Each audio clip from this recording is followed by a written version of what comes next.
Good news po para sa mga nagmamahal sa Manalo Resort at Manalo Resort Hotel and Manalo Cafe. Wala na po tayong corkage fee na sisingilin para sa mga outside food. Pati una na po natin inalis yung no outside food policy natin. Inalis na po natin yon. Pero may request lang po ako sa inyo. Sasabihin ko po sa inyo sa dulo ng video na to. At i-explain ko muna sa inyo kung bakit po nagkaroon ng no outside food policy at kung bakit po natin inaalis ngayon pati yung corkage fee para sa food. Unang-una po kasi Manalo Resort Hotel, ang business model po kasi talaga niyan, meron talaga tayong food service sa loob ng resort, no? This is so that yung mga taong pumupunta po na nagbabakasyon, nag-swimming sa ating resort ay hindi na kailangan magluto sa bahay nila. Nandun na lahat yung pangangailangan ninyo. Yun po yung gusto ko. Gusto ko pagpunta nyo doon, wala na kayong iisipin kung ano pa man. Nandun na yung food, gusto nyo magkape, kumpleto doon. Meron tayong convenience store, meron kainan, ayan, lahat ng, meron tayong bar din doon. You can purchase beers, mga alcoholic beverages. Nandun na po lahat sa Manalo Cafe and Resto Bar. Ngayon, yung po na yon, yung concept na yon, no, yung resort, nandiyan na rin yung hotel, nandiyan na rin yung cafe. Talagang naka-design po yun na ganon. Ngayon, yung policy po na no outside food ay para po ma-sustain yung ganong klaseng business model.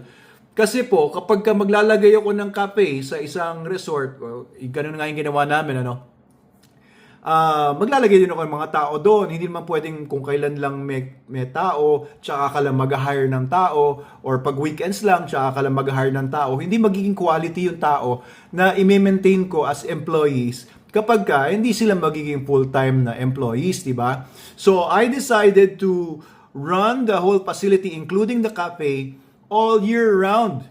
So, kasama na rin po yung mga off-peak season kahit bumabagyo, meron pa rin tayong cafe. Okay din naman, kasi nandun na rin yung offices ng Manalo Group of Companies.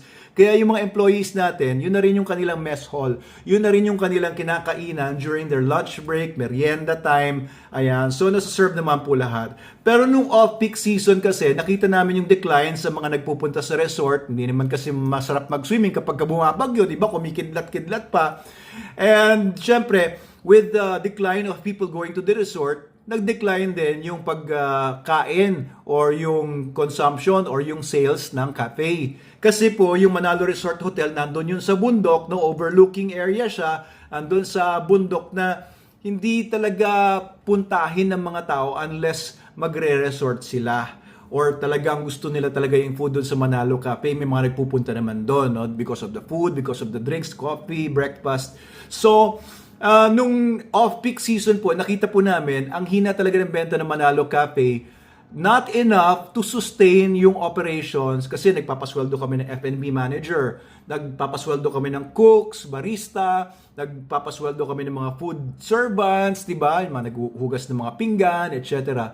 So, para ma-sustain yung kanilang mga pasweldo, pati yung mga items na sinoserve namin. Kasi pagka hindi na-serve, di ba, mabubulok. O pagka meron ka nakalagay kahit sa freezer, after a while, hindi na rin pwedeng i-serve yun. Tapo na yun. It's a loss for us. So, nung humina po yung sales during the off-peak season, nakita po namin na mahirapan po kaming i-maintain yung business model na merong cafe, merong resort, merong hotel. Kasi po, nagre-rely yung sales ng cafe doon sa mga pumapasok sa resort. So, ang idea was na i-compel yung mga nagpupunta sa resort na wag na magdala ng food nila from home, doon na lang sila bumili sa cafe. And nag-design kami ng menu na nandun na lahat, no? Iba-ibang klase na meron ng binagoongan, kare-kare, crispy pata, tapsilog, burger, fries, nacho, etc.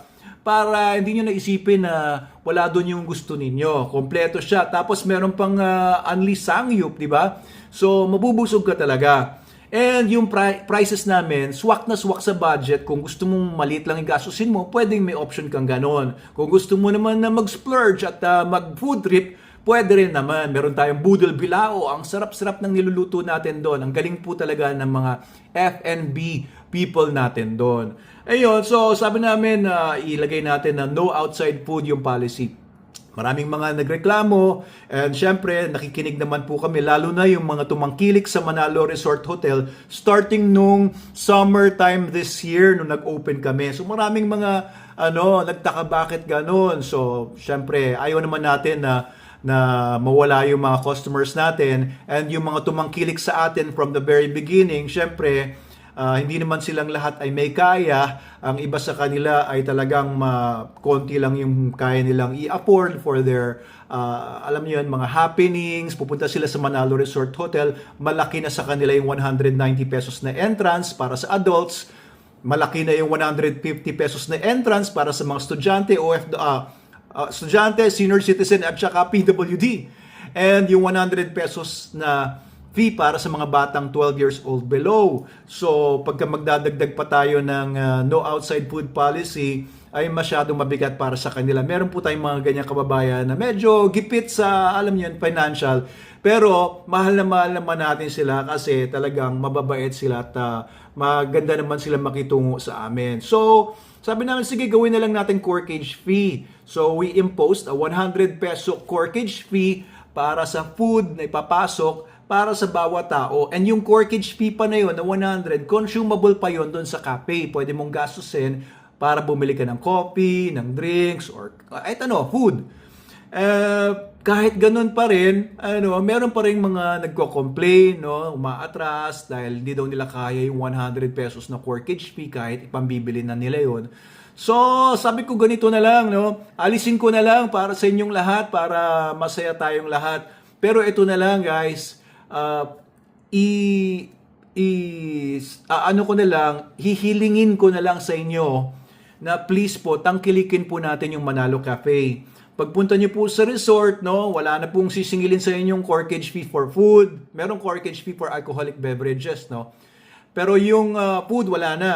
And pwede na kayo magdala ng sarili niyong food if you want. Pero kung hindi naman hindi naman po mabigat masyado sa inyo, please po, tangkilikin po natin yung cafe. Kasi po, nagpapasweldo kami ng mga tao doon. Magagaling po yung mga tao natin doon. Masisipag, may malasakit, at skilled po talaga sila. Mahusay sila sa pagluluto. Ngayon, kung mawawala po kasi sa akin itong mga taong ito, kung hindi ko sila bibigyan ng regular na trabaho, nangihinayang naman po ako kasi these are good people, na trusted people ko na ito, ang ating mga nasa food and beverage natin. So please, pakitangkilik nyo na lang po. And if you can, kung tinatamad kayo magluto at gusto nyo mag-celebrate ng masarap na pagkain sa bahay ninyo, meron kaming free deliveries within mahabang parang area sa Binangonan. And kung medyo malayo-layo yung bahay nyo, may konting fee lang naman po kung magpapadeliver kayo ng halimbawa crispy pata or yung budel bilao or iba pang mga food items natin. Pwede rin po kayong magpa-catering sa amin. Pwede kayong mag-conduct ng mga events doon sa resort. At kung gagawin nyo doon po yung mga Christmas party, high school reunion, or college reunion, or reunion ng mga magkakamag-anak during the year-end, please do so. And kung pwede po, maka-order din kayo ng food and drinks sa ating cafe para po masustain lang po yung operation. Sa totoo lang po kasi, the past few months, dahil off-peak season po siya, mahina po talaga yung pagpasok sa resort. Ayun naman sabi sa akin ng mga resort owners, ganyan talaga. Ang hataw lang talaga ng mga resorts ay during the summer months. Pero ayoko kasi magsarado ng resort para po doon sa mga gusto pa rin mag-swimming, mag-stay sa resort kahit po umuulan or panahon ng tag-ulan. So, minentain ko lang din po yun para din po sa mga tao natin, tuloy-tuloy din yung trabaho nila. Kasi itong mga tao na to, mahuhusay nga sila, mababait sila, maayos silang katrabaho, and may mga umaasa sa kanila kasi mga pamilya nila. Okay, so please lang, kung kaya nyo naman po tumangkilik doon sa ating food and beverages sa Manalo Cafe and Resto Bar, please do so. I hope you enjoy Manalo Resort Hotel. Sana po ay patuloy niyo pong tangkilikin ang Manalo Resort Hotel, the biggest, the best resort sa Binangonan, Rizal. Sana po ay magkita-kita po tayo doon. Doc Abel Manalo po ito sa Manalo Group of Companies.